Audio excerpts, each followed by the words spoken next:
atau Dia bab 20. Kesedihan Siti. Ketika di toko telah sepi dan pesanan secara online bisa ditangani karyawan lain, Siti langsung membawa surat-surat itu ke lantai atas. Dia akan memilah mana surat untuk Gigi selaku pemilik toko roti dan untuknya. Beberapa surat yang diterima untuk Gigi, dan ketika melihat satu amplop tertera namanya membuatnya bingung. Apalagi amplop itu ada tulisan pengadilan agama, membuat jantungnya langsung berdetak kencang. Dia mengulang membaca tulisan itu. Siti. Bacanya sembari menggelengkan kepala. Bukan, ini bukan untukku. Dia menjauhkan amplop itu. Hubungannya dengan Paijo cukup baik, dan tiba-tiba datang surat dari pengadilan agama untuknya. Hal itu membuat dia tidak percaya. Siti segera menghubungi suaminya, yang kebetulan sedang berada di luar. Pria itu sedang mengurusi toko roti yang ada di mall. Tidak aktif. Gerutunya lalu melirik amplop itu. Dia mengambil surat itu antara membuka amplop atau membiarkan. Tapi hatinya tak tenang. Dengan keberanian, dia membuka amplop dan membaca isi dari amplop itu. Tertera jadwal persidangan pertama dengan penggugat Paijo. Tidak, Siti teriak. Surat dari pengadilan agama yang datang secara tiba-tiba membuatnya syok. Kenapa Mas Paijo menceraikanku? Gerutunya sembari menangis. Dia menangis terisak-isak sembari tetap menghubungi suaminya.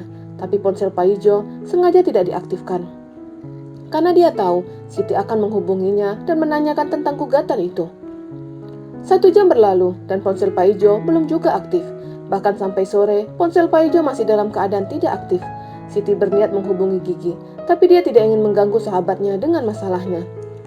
Menunggu hanya itu yang dilakukannya. Menunggu penjelasan dari Paijo. Sampai toko tutup, Paijo belum pulang.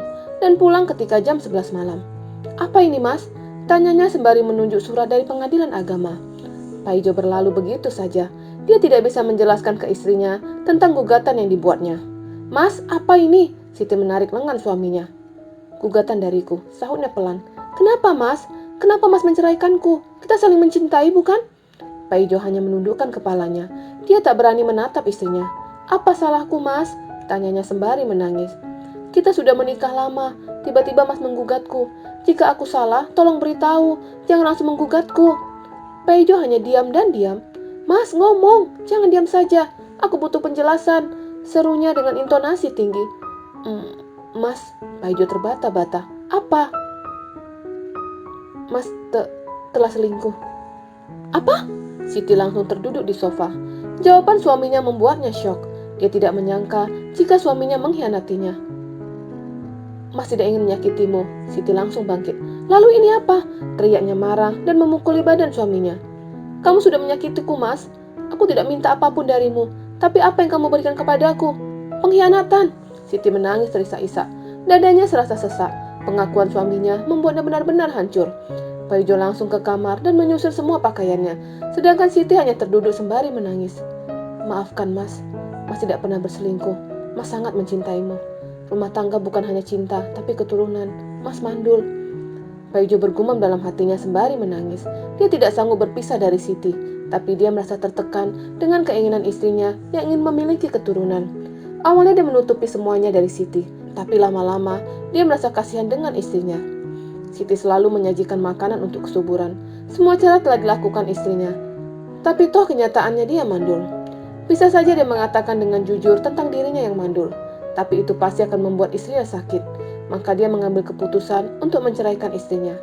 Perceraian itu akan membuat dia dan Siti sakit, tapi rumah tangga yang terus dibangun tanpa hadirnya seorang anak akan terasa sangat sepi. Bayi tabung pernah diutarakan Siti, tapi Paijo menolak. Menolak karena dia mandul. Menurutnya hanya akan menghabiskan uang Gigi, toh dia tidak akan bisa memberikan keturunan untuk Siti. Paijo menatap Siti yang masih menangis. Dia menatap dengan tidak tega. Mas menunggumu di persidangan, ujarnya dan berlalu. Tidak, teriak Siti sembari menangis. Di dalam mobil, Siti masih saja menangis. Dia menatap ke arah luar, tapi air matanya terus saja mengalir. Bobby hanya melirik wanita itu. Biasanya wanita itu terlihat sangat bawel, tapi kali ini Siti menjadi pendiam. Sid, sudah sampai. Bobby membuyarkan lamunan Siti. Wanita itu menoleh. Dia tidak menyadari jika mereka telah sampai di rumah Gigi dan Adlan. Bobby membukakan pintu mobil untuk wanita itu. Bisa? Tanya Bobby sembari membantu Siti untuk berdiri. Wanita itu menganggukkan kepalanya dan berjalan dengan langkah gontai. Bobby mengikuti dari belakang. Dan ketika bertemu dengan Gigi, tangisan Siti pecah. Giwang, teriaknya sembari menangis. Gigi yang kala itu sedang menggendong anaknya kaget. Dia langsung menyerahkan anaknya ke Adlan. "Siti, ada apa?" tanya Gigi sembari memeluk sahabatnya. Siti hanya menangis. Dia menumpahkan masalahnya dengan menangis. "Ayo duduk di sana." Gigi mengajak Siti duduk di ruangan yang lain, sedangkan Adlan dan Bobby segera ke taman. Tapi terlebih dahulu dia menyerahkan Gewa ke Ibu Ima.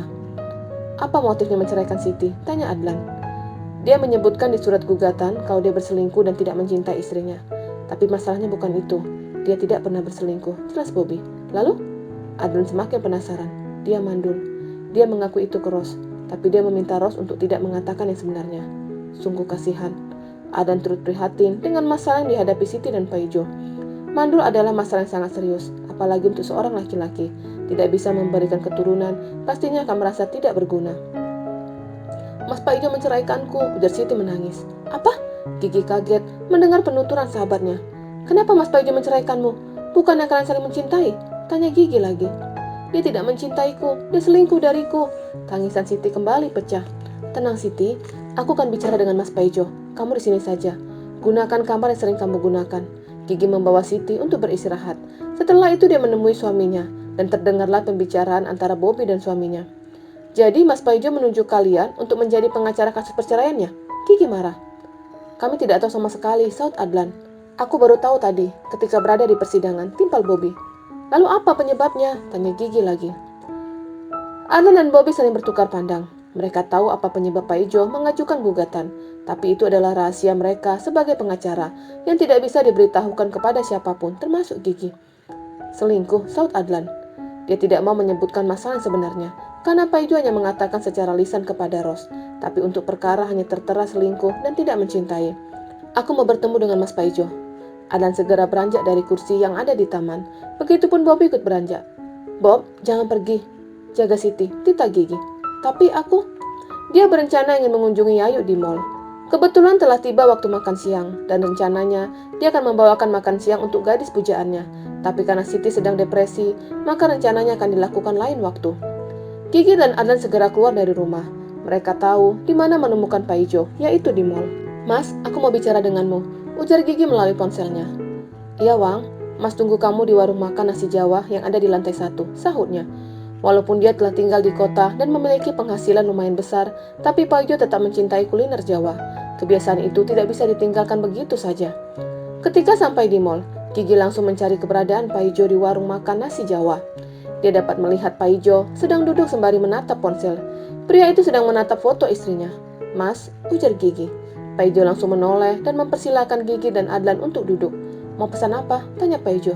"Tidak perlu, kita langsung ke pokok permasalahan," saut Gigi dan langsung duduk berhadapan dengan Paijo. Sedangkan Adlan duduk di samping istrinya. "Kenapa Mas menggugat Siti? Apa salah dia? Apa benar Mas selingkuh?"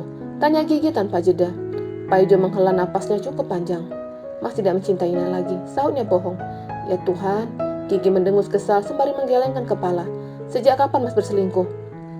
Paijo menatap Gigi, kemudian menatap ke arah lain. "Mas tidak pernah selingkuh.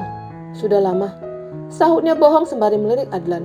Dia dapat mengerti jika pria itu sudah tahu masalah yang sebenarnya. "Kenapa Mas? Siti sekarang depresi. Dia tak henti-hentinya menangis. Apa Mas tidak berpikir tentang itu?" Gigi menaikkan intonasi suaranya. "Shh, tenang," Adlan berbisik kepada istrinya. "Dia terluka Mas. Kembalilah, bina rumah tangga kalian. Ini masih bisa diperbaiki. Cabut gugatan itu dan mulailah dari awal. Aku yakin masih ada cinta di hati Mas Paijo untuk Siti." Dia tahu perjuangan cinta Paijo dan Siti. Dulunya Paijo kerja di kota dan Siti berada di kampung. Walaupun ada jarak, mereka tetap saling mencintai. "Apa Mas menyembunyikan sesuatu?" Gigi curiga. Paijo menatap Gigi dengan seksama. "Dulu, ketika Mas Paijo kerja sebagai office boy dan Siti di kampung, sama sekali Mas Paijo tidak berbuat macam-macam. Begitupun dengan Siti. Kalian saling mencintai. Dan sekarang, ketika kalian berada di dalam satu atap, tidak ada jarak, tiba-tiba Mas selingkuh. Apa itu sesuatu yang tidak aneh?" Paijo tidak bisa berkata-kata. Apa yang dikatakan Gigi benar. Jarak yang jauh saja cintanya kepada Siti begitu besar. Dan ketika tidak ada jarak dia selingkuh. Hal itu pastinya membuat Gigi curiga. "Baik, Mas akan mengatakan sebenarnya," Paijo melirik Adlan.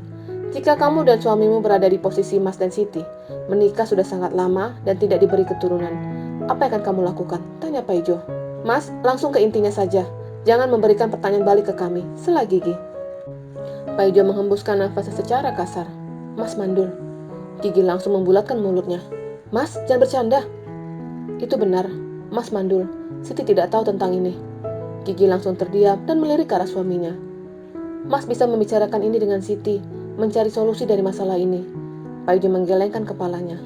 Tidak ada solusi lagi. Bercerai hanya itu. Mas melakukan ini agar Siti bahagia. Dia menginginkan seorang anak. Jika dia tahu Mas tidak bisa memberikan anak untuknya, pasti hatinya akan terluka. Jadi, jalan satu-satunya adalah bercerai. Berharap dia menemukan pria yang bisa memberikan keturunan. Ujar Paijo dengan mata berkaca-kaca. Bersambung.